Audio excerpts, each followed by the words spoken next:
నమస్తే, welcome to 99 TV big డిబేట్కి స్వాగతం. ఇవాళ రేపా చర్చలు మొత్తానికి తెలియలేదంటే వాస్తవంగా వాళ్ళు ప్రతిపాదించింది శుక్రవారం నాడు పాకిస్తాన్లో ఇస్లామాబాద్లో జరుగుతాయి ఇరాన్కి అమెరికాకి మధ్య. బట్ ఇరాన్ వైపు నుంచి ఎవరు వస్తున్నారా? ఐఆర్జీసీ చీఫ్ యాక్టింగ్ చీఫ్ వస్తున్నాడా, లేకపోతే వాళ్ళ ఫారిన్ మినిస్టర్ అబ్బాస్ అరాక్చీ వస్తున్నారా? అండ్ ఇక్కడ అమెరికా వైపు నుంచి ఎవరు వస్తున్నారు? బహుశా మార్కో రూబియో రావచ్చు, లేదా war minister secretary of war అని చెప్పుకుంటున్నాడు కదా, ఎగ్జిత్ కూడా రావచ్చు. వచ్చి ఏం మాట్లాడుకుంటారు? చర్చలకు ముందు ఆదిలోనే హంసపాదనట్టు లెబనాన్ మీద ఇజ్రాయెల్ చేసిన భీకర దాడులతోటి ఇప్పుడు హౌతీస్ కొత్త డిమాండ్ని తెర మీద తీసుకొచ్చారు. ముందర అవి ఆపకపోతే పరిణామాలు చాలా తీవ్రంగా ఉంటాయని చెప్పేసి వాళ్ళు హిబ్రూ భాషలో చేసిన ట్వీట్ కూడా నిన్నంతా సోషల్ మీడియాలో హల్చల్ చేసింది. ఓవరాల్గా ఏంటంటే ఇదేదో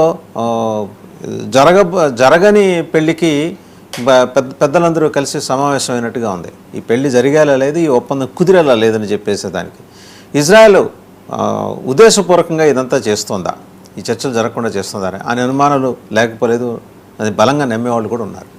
ఓవరాల్గా ఈ డెవలప్మెంట్స్ మీద, పశ్చిమాసియా పరిణామాల మీద సమగ్రంగా బిగ్ డిబేట్లు చర్చించడానికి మనతో ఉన్నారు కల్నల్ పరమేశ్వర్ గారు. నమస్కారం కల్నల్ పరమేశ్వర్ గారు. అలాగే geopolitical affairs expert professor Murali Manohar గారు. నమస్తే మురళీ మనోహర్ గారు. అండ్ అలాగే అంతర్జాతీయ వ్యవహారాల నిపుణులు, రక్షణ వ్యవహారాల నిపుణులు కూడా రామ్నాథ్ గారు. నమస్తే రామ్నాథ్ గారు. టు స్టార్ట్ విత్, ఒకసారి మనం కనుక చూస్తే కల్నల్ పరమేశ్వర్ గారు, ఈ మొత్తం డెవలప్మెంట్స్ని మీరు ఎలా చూస్తున్నారు? నిజంగా ఈరోజు చర్చలు జరిగే అవకాశాలు ఉన్నాయా? కల్నల్ పరమేశ్వర్ గారు. మీకు, మీ ప్రేక్షకులకి, మీ ప్యానలిస్ట్కి నమస్కారం అండి. వాయిస్ వస్తుందని అది కల్నల్ పరమేశ్వర్ గారు వాయిస్ వస్తుందండి అది వస్తుందండి. ఓకే. సో మీకు, మీ ప్యానలిస్ట్ కి, మీ ప్రేక్షకులకి నమస్కారం అండి. ఆల్రెడీ ఇరాన్ ఒక స్టేట్మెంట్ ఇచ్చింది. మేము ఈ లెబనాన్ మీద సీజ్ ఫైర్ అయ్యేంత వరకు మేము పాకిస్తాన్ కి ట్రావెల్ చేయలేమని ఇవాళ పొద్దునే ఇరాన్ ఫారెన్ మినిస్ట్రీ ఒక స్టేట్మెంట్ ఇచ్చింది. సో ఆదిలోనే హంసబాదు అన్నట్టు ఈ కొంచెం ఇమెచ్యూర్ గా జరిగిన సీజ్ ఫైర్ అగ్రిమెంట్స్ అని నాకు అనిపిస్తున్నాయి అండి. అంటే ఫస్ట్ ఆఫ్ ఆల్ అసలు సీజ్ ఫైర్ అగ్రిమెంట్ ఏంటి, దేని గురించి నాకు అర్థం కావట్లేదు. అంటే అమెరికా మేము ఓడిపోయామని ఒప్పుకుంటున్న ఒప్పందం అనేది, లేకపోతే ఏంటి అనేది అర్థం కావట్లేదు. ఎందుకంటే మీరు చూసారంటే యుద్ధం ముందర స్టేట్ ఆఫ్ హార్మస్ మీద ఎటువంటి ఆంక్షలు లేవు. ఇప్పుడు స్టేట్ ఆఫ్ హార్మస్ లో వాళ్ళు పన్ను విధిస్తామంటున్నారు. దాని తర్వాత న్యూక్లియర్ ప్రోగ్రామ్ మేము ఆపుతామని చెప్పి ఒప్పుకున్నారు మాటలు జరుగుతున్నప్పుడు. యుద్ధం తర్వాత రేపు ఏమంటున్నారు, కండిషన్ ఏంటి ఇరాన్ది, మేము వస్తామంటారు, మేము న్యూక్లియర్ ప్రోగ్రామ్ చేస్తామంటున్నారు. అట్లాగే బ్యాలిస్టిక్ మిసైల్ ప్రోగ్రామ్ మేము ఫాలో చేయమన్నారు, ఇప్పుడు ఫాలో చేస్తామంటున్నారు.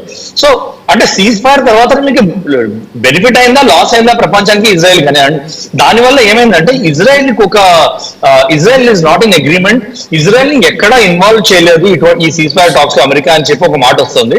దానివల్ల ఇజ్రాయెల్ ఈజ్ నాట్ హ్యాపీ అని మాత్రం చాలా క్లియర్ గా తెలుస్తుంది. అండ్ ఇజ్రాయెల్ క్లియర్ గా స్టేట్మెంట్ కూడా ఇచ్చింది కదా, పాకిస్తాన్ అవుట్ మధ్యలో సీజ్ ఫైర్ చేయడానికి పాకిస్తాన్ కి ఏం స్టాండింగ్ లేదని కూడా ఇజ్రాయెల్ స్టేట్మెంట్ ఇచ్చింది. సో ఇవన్నీ చూస్తుంటే it is a unilateral cease fire. America and Trump or searching for a ramp to escape అండి, క్లియర్ గా. అండ్ ఇది మనం ముందరి నుంచే మాట్లాడుకుంటున్నాము. వీళ్ళది తోక ఇరుక్కుంది దీనిలో, ఈ యుద్ధంలో తీయలేకపోతున్నారు. సో దానివల్ల అమెరికా ఏదో ఒక ఎక్స్క్యూజ్ చూసి మేము గెలిచామని డబ్బు వాయించుకుని బయటికి పారిపోదాము, ఎట్లయినా సరే లాసెస్ ని మినిమైజ్ చేసుకుని బయటికి పారిపోదామని ట్రంప్ ట్రై చేస్తున్నాడు. కానీ వాళ్ళు అట్లా వెళ్ళిపోయారంటే only nation with stands to lose. Already మీరు యుద్ధంలో చూసారంటే Iran has lost and USA has lost. ఎవరికి విక్టరీ లేదు ఈ యుద్ధంలో. ఇరాన్ కూడా సర్వనాశనం అయింది, అమెరికా కూడా చాలా ఫేస్ వాల్యూ పోయింది. అంటే అమెరికా పరువు పోయింది ఈ యుద్ధంలో, ఏం చేయలేకపోయిందని. చాలా మిలిటరీ ఆబ్జెక్టివ్స్ అచీవ్ చేసామన్నారు. ఏ మిలిటరీ ఆబ్జెక్టివ్స్ అచీవ్ చేస్తామో ఎవరికి తెలియదు. ఒక పైలట్ ని బయటికి తీయడానికి 155 ప్లేన్లు పంపించామని గొప్పగా చెప్పుకున్నారు. కానీ క్రాష్ అయిన 300 మైళ్ళ దూరం, 300 కిలోమీటర్ల దూరంలో ఎందుకు ప్లేన్స్ పంపించావు? అండ్ అది కూడా న్యూక్లియర్ సైట్ దగ్గరికి ఎందుకు పంపించావు? So maybe it is a based operation for extracting uranium అని చెప్పి క్లియర్ గా అనిపిస్తుంది. అదొక కథనం నడుస్తుంది. యురేనియం ని బయటికి తీద్దామని చెప్పి దానిలో ఫెయిల్ అయ్యారా అని. సో అండ్ క్యాప్చర్ అయిన పైలట్ ఎవరు, అంటే రిట్రీవ్ చేసిన పైలట్ ఎవరు? ఒక పైలట్ ఒక చోట, ఇంకో పైలట్ ఇంకో చోట ఎందుకు పడతాడు? ఒకటే ఫ్లైట్ నుంచి పడి ఆల్మోస్ట్ సైమల్టేనియస్ గా ఇజెక్ట్ అవుతారు పైలట్స్. ఒక ఫైటర్ ప్లేన్ ఎప్పుడైనా కిందకి వెళ్తున్నప్పుడు ఒక పైలట్ 60 మైళ్ళ దూరంలో, ఒక పైలట్ 70 మైళ్ళ దూరంలో పడరు ఇజెక్ట్ చేయడం. That to plane which has been hit and which is falling down.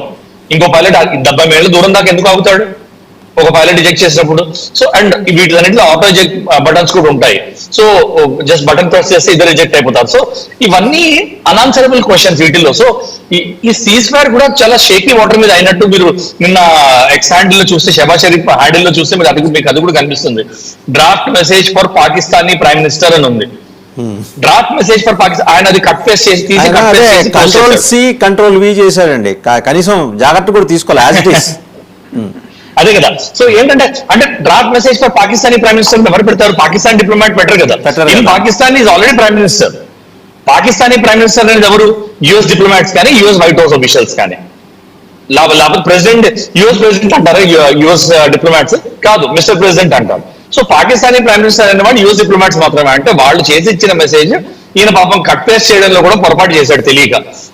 ఇదే ప్రాబ్లం అవుతుంది. తక్కువ చదువుకుని తక్కువ ఎక్స్పోజర్ ఉంటే ఇలాంటి తప్పులు జరుగుతాయి. సో క్లియర్లీ పాకిస్తాన్ ఈ పీస్ టాక్స్ లోకి లాగింది యుఎస్ఏనే. ఈ పీస్ టాక్స్ లోకి వచ్చింది పాకిస్తాన్. ఏంటంటే పీస్ టాక్స్ చేయించి మనం మధ్యవర్తిత్వం చేయించామని చెప్పి ఇద్దరి దగ్గరికి వెళ్ళి జోలో ఓపెన్ చేసి అడుక్కోవడానికి వెళ్ళారు. సో క్లియర్లీ పాకిస్తాన్ రోల్ ఏం లేదు. అండ్ ఇరాన్ కూడా ఉంది కదా, పాకిస్తాన్ మమ్మల్ని మోసం చేసింది, మేము ఇచ్చిన కండిషన్స్ మాట్లాడకుండా వేరే కండిషన్స్ మాట్లాడుతుందని. నిన్న సాయంకాలం వచ్చిన ట్వీట్స్ మీరు చూసారంటే ఇరాన్ అంబాసిడర్ ఏమన్నాడు? క్లియర్ గా మేము లెబనాన్ మీద సీజ్ ఫైర్ కూడా పెట్టాము సీజ్ ఫైర్ కండిషన్స్ లో, అది పాకిస్తాన్ మాట్లాడలేదు అంది. పాకిస్తాన్ ఏముంటుంది? లేదు అది కూడా మాట్లాడాము, లెబనాన్ కూడా ఇంక్లూడ్ అయిందండి. ఇజ్రాయెల్ ఉంది మేము ఎక్కడ లేము దీనిలో సీజ్ ఫైర్ లో, లెబనాన్ ఎక్కడ లేదు సీజ్ ఫైర్ టాక్స్ లో.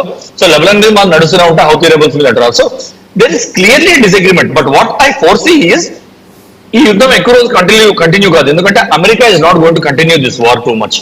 వాళ్ళకి చాలా లాసెస్ అవుతున్నాయి. వాళ్ళు ఇంకా వేరే చోటకి వెళ్ళేది లేదు. అమెరికా క్లియర్ గా ఆయన దీనిలో గుడ్ ఫ్రైడే తర్వాత ఈస్టర్ వచ్చిన దీనిలో స్పీచ్ గా అంటే ఇప్పుడు మేము గెలిచాం కాబట్టి ఇతరులతో కలిపి మేము దండుకుంటాము, మేము పైసలు అందరికీ తీసుకుంటాము అని అన్నాడు క్లియర్ గా, అంటున్నాడు క్లియర్ గా. రెండోది ఏంటి మీరు చూడాలంటే స్టేట్ ఆఫ్ హార్మూజ్ లో $2 మిలియన్ ప్రతి షిప్ మీద పన్ను వేస్తామంటుంది ఇరాన్. అంటే $2 మిలియన్ అంటే ఆల్మోస్ట్ 120 నుంచి 130 షిప్స్ ట్రాన్సిట్ అవుతాయి స్టేట్ ఆఫ్ హార్మూజ్ నుంచి ప్రతిరోజు. అంటే ప్రతిరోజు there is a potential revenue. So చాలా ఖచ్చితంగా దాంట్లో పెద్ద రెవెన్యూ ఉంది బహుశా ఇరాన్. అందుకంటే దానిలో 50-50 అరేంజ్మెంట్ కూడా వాళ్ళు చేశారంటే ప్రతిరోజు అమెరికాకి $120 మిలియన్ పన్ను వాల్యూ వాళ్ళు చూసుకుంటున్నారు. So Trump is purely thinking like a business men. Israel benefit ఇది అని చూడట్లేదు. That is what is hurting Israel అండి యాజ్ ఆఫ్ నౌ.